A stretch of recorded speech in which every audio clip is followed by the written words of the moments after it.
गोजिटा या वजीटो, इन दोनों में से कौन ज़्यादा पावरफुल है? दोनों ही गोकू और वजीटा के फ्यूजन्स हैं, एक पोटारा फ्यूजन और एक फ्यूजन डांस। लेकिन इन दोनों में से ज़्यादा पावरफुल कौन है और क्यों है? इस वीडियो को शुरू करने से पहले इस वीडियो को लाइक कर दो, मेरे चैनल को सब्सक्राइब नहीं किया तो सब्सक्राइब कर लो। So let's go. वेजिटा और गोकू को साथ में क्या कहा जाए? मेरे ख्याल से वेजिटो सही रहेगा। जो करोगे वो भरोगे जेनेमा, तुम्हारी बुराइयां ही तुम्हारी बर्बादी की वजह बनेगी। अगर हमें देखना है कि गोजिटा और वजीटा में कौन ज़्यादा ताकतवर है, तो हमें वापस ड्रैगन बॉल जी में जाना पड़ेगा।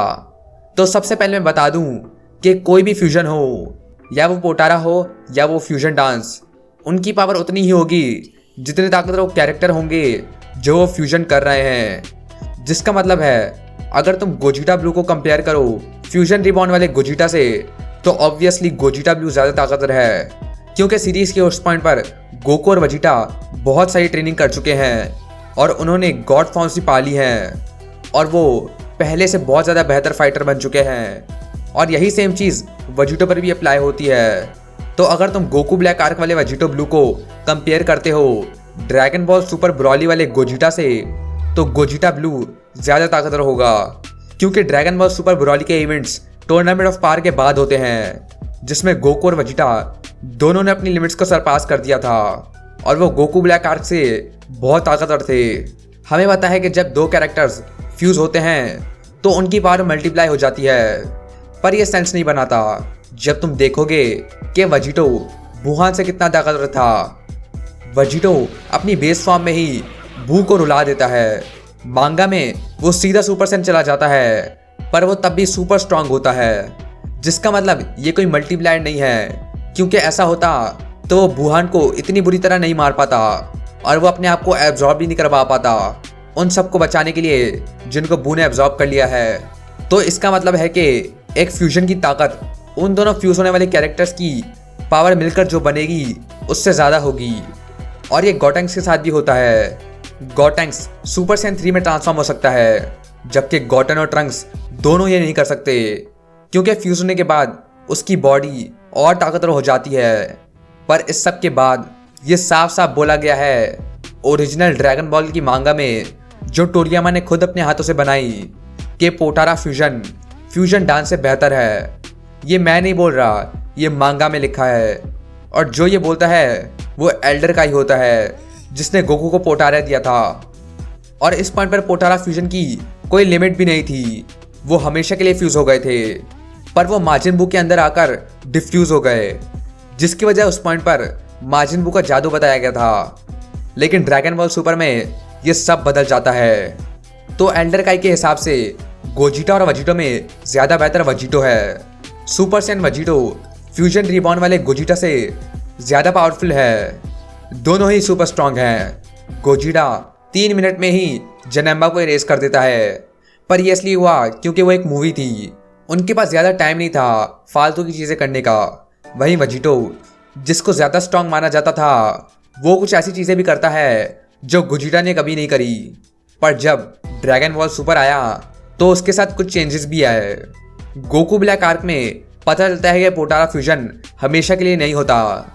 जब दो मॉर्टल्स फ्यूज होते हैं, जिसका मतलब अगर 2 सुप्रीम का फ्यूज होंगे तो वो हमेशा के लिए होगा, मगर जब 2 मॉर्टल्स फ्यूज होंगे तो वो हमेशा के लिए नहीं होगा।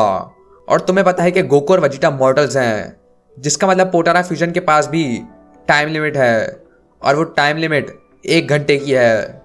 वहीं गोजिटा, जो कि फ्यूजन डांस से है, उसका टाइम लिमिट 30 मिनट है।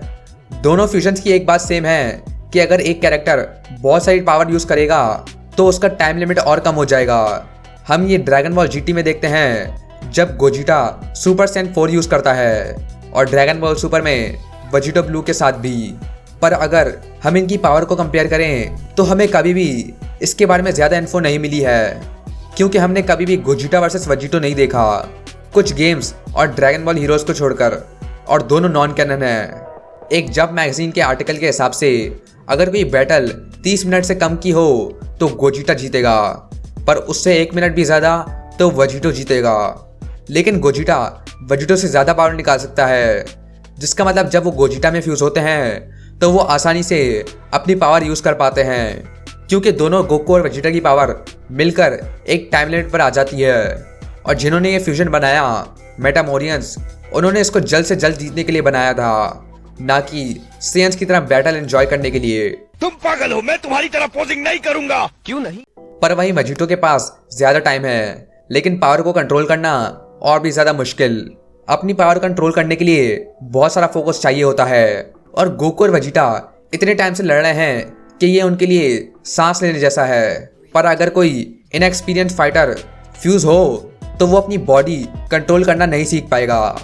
याद रखो, फ्यूज होने के बाद तुम्हारे पास एक नई बॉडी होती है, बिल्कुल जैसे कैप्टन गिनियो के साथ हुआ था। उसको अपनी पावर पर कंट्रोल नहीं था, लेकिन फ्यूजन इतना स्ट्रांग है कि बिना अपनी बॉडी मास्टर करे तुम किसी भी ओपोनेंट को हरा सकते हो। पर बाद में हमें पता चला कि गोजिटा और वेजिटो की पावर बिल्कुल बराबर है। लेकिन हम इनके टेक्निक्स के बारे में बात करते हैं तो कुछ लोगों को लगता है कि गोजिटा स्टारडस्ट ब्रेकर कर सकता है, मगर वेजिटो नहीं। वहीं वेजिटो एक की स्वॉर्ड बना सकता है, पर गोजिटा नहीं। पर ऐसा बिल्कुल नहीं है, क्योंकि गोजिटा और वेजिटो के पास एक जैसा ब्रेन ही है। मतलब वो दोनों एक दूसरे के अटैक यूज कर सकते हैं, जिसका मतलब वेजिटो भी स्टारडस्ट ब्रेकर यूज कर सकता है और गोजिटा को भी वेजिटो की सारी टेक्निक्स आती हैं। ये पूरी बैटल ही सेंस नहीं बनाती, क्योंकि गोजिटा और वेजिटो दो अलग तरीके हैं एक ही पावरों को पाने के लिए। पर मुझे लगता है कि एक छोटी सी लड़ाई में जिसके अंदर अपोनेंट को जल्द से जल्द खत्म करना हो तो उसमें गोजिटा परफेक्ट होगा। लेकिन फ्यूजन डांस करने के लिए दोनों कैरेक्टर के पास इक्वल पावर होनी चाहिए, जिसका मतलब जो भी ज़्यादा ताकतवर होगा उसे अपनी की कम करनी होगी। और फ्यूजन रिबॉर्न में वेजिटा गोकू से बहुत ज़्यादा कमज़ोर था, इसीलिए गोकू को अपनी एनर्जी कम करनी पड़ी। लेकिन पोटारा के साथ ऐसा कुछ भी नहीं है, कोई भी किसी के साथ फ्यूज हो सकता है, जिसका मतलब वेजिटो गोजिटा से ज़्यादा बेहतर हो और लंबी बैटल्स में भी काम आए। लेकिन अगर मुझे इन दोनों पर बेट लगानी होती तो मैं वेजिटो पर ही लगाता। वो गोजिटा से ज़्यादा स्ट्रांग है, पर बिल्कुल थोड़ा सा। लेकिन डिज़ाइन की बात करें तो गोजिटा का डिज़ाइन बहुत कूल है, पर मेरे कंक्लूजन के हिसाब से वेजिटो ज़्यादा स्ट्रांग है। और फिर से अगर तुम्हें समझ नहीं आया तो अगर गोकू और वेजिटा ब्रॉली मूवी में पोटारा फ्यूजन यूज़ करते तो फाइट बिल्कुल सेम ही होती। पर तुम्हें इसके बारे में क्या लगता है? क्या गोजिटा ज़्यादा स्ट्रांग है वेजिटो से? नीचे कमेंट में बताओ। अगर तुम्हें ऑरेंज पिकोलो के बारे में जानना है तो तुम यहाँ देख सकते हो, और अगर तुम्हें अल्ट्रा ईगो के बारे में जानना है तो तुम इसको यहाँ देख सकते हो। इस वीडियो को लाइक कर दो, मेरे चैनल को सब्सक्राइब कर दो, और मैं मिलता हूँ तुम्हें नेक्स्ट ड्रैगन बॉल वीडियो में।